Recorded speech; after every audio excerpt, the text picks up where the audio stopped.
नमस्कार। मेरा नाम है देश दीपक और आज हम बात करेंगे किसानों के विषय पे, क्योंकि दिल्ली में और उत्तर प्रदेश और तमाम राज्यों की सीमाओं पे ये मामला बढ़ता ही जा रहा है। अब ये टेढ़ी खीर हो गई है सभी राजनीतिक दलों के लिए, क्योंकि इससे बेहतर अवसर किसी को मिल नहीं सकता अपने वोट बैंक को मजबूत करने के लिए। बीजेपी का वोट बैंक मजबूत था क्योंकि उत्तर प्रदेश के विधानसभा चुनाव में पूरा पश्चिमी उत्तर प्रदेश जो जाटों का वोट बैंक था पूरी तरह से बीजेपी ने साफ कर दिया था। आरएलडी जो एक पार्टी है पश्चिमी उत्तर प्रदेश की, अजीत चौधरी जी जिसके नेता माने जाते थे, अब वो पूरी तरह से साफ हो गई। लेकिन किसान आंदोलन ने वापस से उसमें एक नई जान फूंक दी। तो विषय हमारा यही है कि ये क्या अब ये वास्तविक किसान आंदोलन है, और अगर ये किसान आंदोलन है तो किस हद तक इसकी प्रासंगिकता है। विषय हमारा स्पष्ट है कि किसान शायद एक बहाना है अब अपनी राजनीति को चमकाना है, क्योंकि आप देख रहे हैं तमाम जगहों पर राजनीति अब किस तरीके से हो रही है, क्योंकि बहुत ही इंटरेस्टिंग चीज़ें होने लग गई हैं। तो मुझे लगा इस विषय पे एक वीडियो बना के आप सभी लोगों को भी ये जो राजनीतिक समीकरण है उसके विषय में एक जानकारी दिया जाए। कैसे क्या हो रहा है उस पूरे समीकरण को हम समझने की कोशिश करेंगे और समझेंगे कि आखिर ये चल क्या रहा है। तो हुआ ऐसा कि 26 जनवरी को जो आंदोलन पूरी तरह से ऐसा लग रहा था कि ख़त्म होने वाला है, लेकिन राकेश टिकैत के आंसुओं से ये वापस से पुनर्जीवित हो गया और ये इसमें एक नई जान आ गई, क्योंकि उनका नेता रोया है इसलिए एक संवेदनाएं लोगों की उठी और लोग जुड़ते चले गए। उन्हें अब इस बात से कोई मतलब नहीं था कि किसान आंदोलन में क्या मुद्दा था, क्या मुद्दा नहीं था, क्या मांगे हैं, क्या क्या चीज़ें होनी चाहिए। उनका बस एक मुद्दा था उस वक्त कि राकेश टिकैत हमारा नेता रोया कैसे।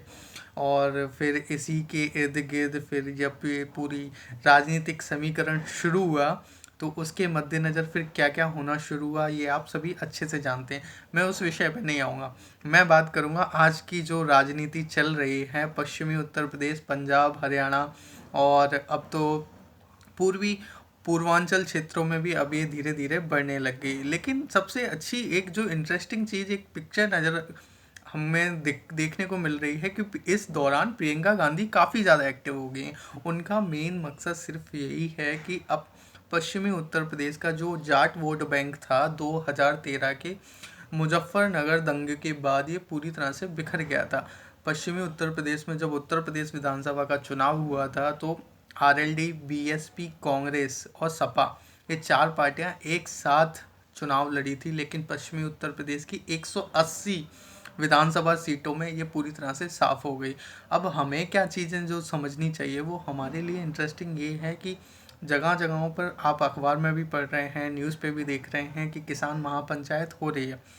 हर जगह किसान महापंचायत हो रही है। अब इस किसान महापंचायत में अब ये हो क्या रहा है। बेसिकली किसान महापंचायत, जैसे अब राजस्थान की बात करते हैं तो कुछ दिन पहले राजस्थान में किसान महापंचायत हुई तो उसका नेतृत्व कर रहे थे सचिन पायलट जी। तो सचिन पायलट जी ने एक किसान महापंचायत रखी, कई सारी रखी मतलब, और उस किसान महापंचायत का एजेंडा बिल्कुल स्पष्ट था कि हमें किसानों को बताना है कि मोदी सरकार काफ़ी ज़्यादा किसानों पे अन्याय कर रही है। उसी मद्देनज़र कांग्रेस पार्टी के राष्ट्रीय अध्यक्ष राहुल गांधी जी राजस्थान जाते हैं। अब इसका एक पॉलिटिकल जो सिनेरियो उसको समझने की कोशिश करते हैं। हुआ क्या है बेसिकली कि जब ये कांड हुआ था राजस्थान में कि जब विधायक टूट रहे थे या फिर सचिन पायलट ने इस्तीफ़ा दे दिया था अपने डिप्टी सीएम वाले पद से, तो फिर चल क्या रहा था। सीन ये है कि अशोक गहलोत खुद नहीं चाहते हैं कि सचिन पायलट की स्थिति मजबूत हो राजस्थान में। क्यों? अगर ऐसा हुआ तो उनका खुद का जो पद है मुख्यमंत्री वाला वो धीरे धीरे ख़त्म होने लगेगा। कई जगहों पे ऐसी भी खबरें आई थी कि सचिन पायलट को मंच पर भी नहीं चढ़ने दिया या उन्हें मंच से नीचे उतार दिया। तो अब एक ये किसान आंदोलन सिर्फ एक आंदोलन नहीं है, नई जितनी भी जो पार्टियां थी जो पूरी तरह से निष्क्रिय हो गई थी उनके लिए एक मौका आया है। वो मौका कैसे वो एक समझते हैं। चलो राजस्थान से शुरू करते हैं। राजस्थान में क्या हो रहा है आराम से समझेंगे कि राजस्थान में जो मेन जो बीजेपी कांग्रेस का अगर सीएम पद का उम्मीदवार है तो वो है अशोक गहलोत। लेकिन अब जो यूथ जो वहाँ का बन रहा है वो यूथ जो एक नेतृत्व करने वाला है। जो नए नए वोटर्स आ रहे हैं 18 से 30 साल के बीच का, जो नया एक कोर वोटर जो निकल के आ रहा है, वो सारा कोर वोटर सचिन पायलट को समर्थन करता है। चूंकि सचिन पायलट को समर्थन करता है तो इन्होंने चुनाव भी सचिन पायलट के मुद्दे पे ही या फिर सचिन पायलट के चेहरे पे ही लड़ा। अब क्या हो रहा है कि ये जितने भी जाट या फिर जितने भी राजस्थान में गुर्जर लोग जो हैं वो सभी सचिन पायलट को सपोर्ट करने लग गए हैं। और खुद की पार्टी के अशोक गहलोत खुद नहीं चाहते हैं कि ये कुछ आगे बढ़े। तो ये इस तरह से दो तरीके से टकराव देखने को मिल रहा है। ठीक है, अब बात करते हैं पश्चिमी उत्तर प्रदेश। पश्चिमी उत्तर प्रदेश में RLD जो कि राष्ट्रीय लोकदल है, जिसके टिकट पे राकेश टिकैत ने चुनाव लड़ा। अब मुद्दा ये है कि राकेश टिकैत जो RLD के टिकट पे चुनाव लड़े थे, चूँकि हार गए। जब हार गए तो अब इनकी जो पार्टी थी 2014 में पूरी तरह से साफ हो गई। और जो RLD का मेन लीडर था वो है श्री अजीत सिंह जी, जो केंद्रीय मंत्री रह चुके। उनकी माना जाता है कि चौधरी चरण सिंह के बाद जिसकी भी अच्छी पकड़ थी जाट वोट बैंक पे वो थी श्री अजीत सिंह की। लेकिन 2013 में मुजफ्फरनगर दंगों में जो वाक़या हुआ, कई सारे मुसलमानों ने जाटों का खून कर दिया या हत्या कर दी, और फिर जो दंगे भड़के उसके बाद जाटों ने मुसलमानों को बांटा। फिर उसके बाद ये एक राजनीतिक ध्रुवीकरण हो गया, यानी कि पूरी तरह से बीजेपी ने उस राजनीतिक जो स्थिति थी उसका फ़ायदा उठाया और अपनी तरफ सारे वोट बैंक को कर लिया।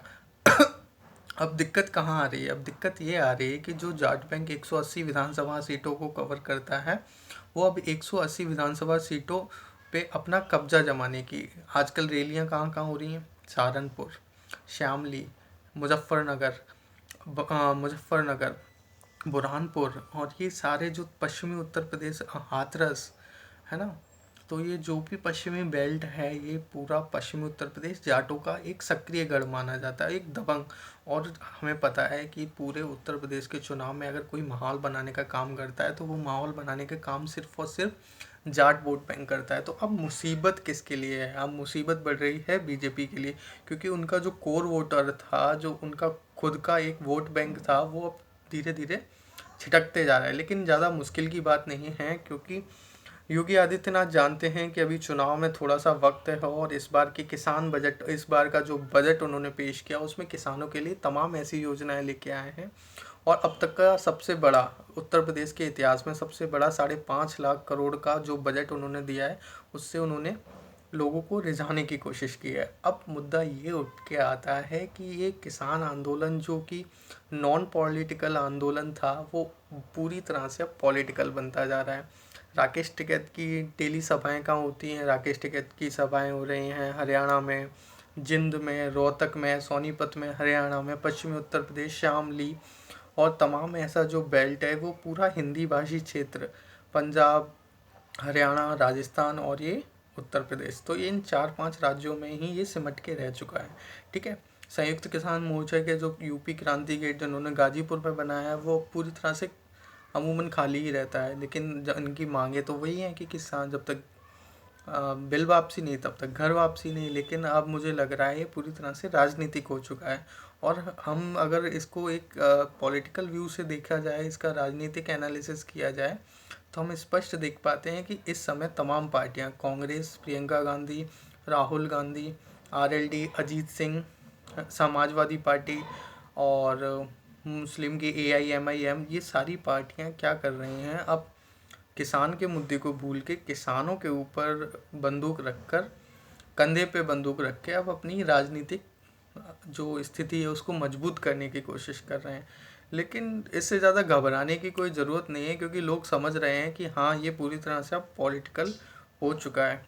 क्योंकि अब जितनी भी रैलियाँ हो रही हैं वो सब 2022 के चुनाव को मद्देनज़र रख के हो रही हैं। तो ये साफ स्पष्ट हो जाता है कि हाँ, ये पूरा जो माहौल बनाया गया था किसान आंदोलन का, अब ये धीरे धीरे धीरे धीरे राजनीतिक होता जा रहा है और राजनीतिकरण इसका शुरू हो चुका है।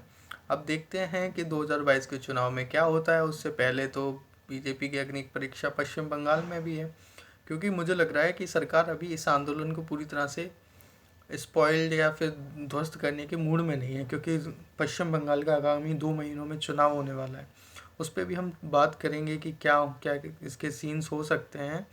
लेकिन फ़िलहाल मुझे लग रहा है कि अभी ये आंदोलन 2-3 महीने और चलेगा, क्योंकि अभी धीरे धीरे धीरे धीरे योगेंद्र यादव जो कई तमाम तरह के दिवस आजकल सेलिब्रेट कर रहे हैं, जैसे काला दिवस और पगड़ी संभाल जट्टा, तमाम तरह के जो हैं, तो इस समय बीजेपी की जो गवर्नमेंट है, सेंट्रल गवर्नमेंट, वो पूरी तरह से बैकफुट पे है, यानी इसको कह सकते हैं सेफ स्ट्रेटजी फॉलो कर रही है। वो नहीं चाहती कि लोगों के मन में एक ऐसी इमेज जाए कि लोग ये समझे कि हाँ बीजेपी किसान विरोधी है। और मुझे लग रहा है ये बीजेपी का सबसे अच्छा मास्टर स्ट्रोक है, क्योंकि जब आप कुछ नहीं कर सकते तो उस समय वेट एंड वॉच की स्थिति को अपनाना चाहिए। और पब्लिक देख रही है, पब्लिक जान रही है कि हाँ इस समय कौन कौन सक्रिय है। जितने भी ये तमाम विपक्षी पार्टी जो किसानों के हितैषी बन रहे हैं आज के डेट में, वो सारे विपक्षी दल अपनी वोट बैंक को मजबूत करने की कोशिश कर रहे हैं। तो बीजेपी का जो कोर वोटर है जाटों का, वो भी धीरे धीरे कहीं हाथों से फिसल ना जाए, क्योंकि 2014 और में जो चुनाव हुए और उत्तर प्रदेश विधानसभा के जो चुनाव हुए, उसमें 180 विधानसभा सीटों में पूरी तरह से बीजेपी को सपोर्ट किया। तो बीजेपी चाहेगी कि हाँ धीरे धीरे धीरे धीरे इस जो किसान आंदोलन के नाम पे जो अब ये पॉलिटिकल ड्रामा हो रहा है, उसका धीरे धीरे उसका फ़ायदा उठाया जाए। तो देखते हैं, लेट्स वेट एंड वॉच, क्योंकि अभी तो सारी राजनीतिक पार्टियां वेट एंड वॉच की स्थिति में है। लेकिन फ़िलहाल जो फ्रंट फुट पे खेल रहा है वो है कांग्रेस। लेट्स सी आगे क्या होता है, उसके बाद हम फिर से डिस्कस करेंगे। नमस्कार, जय हिंद।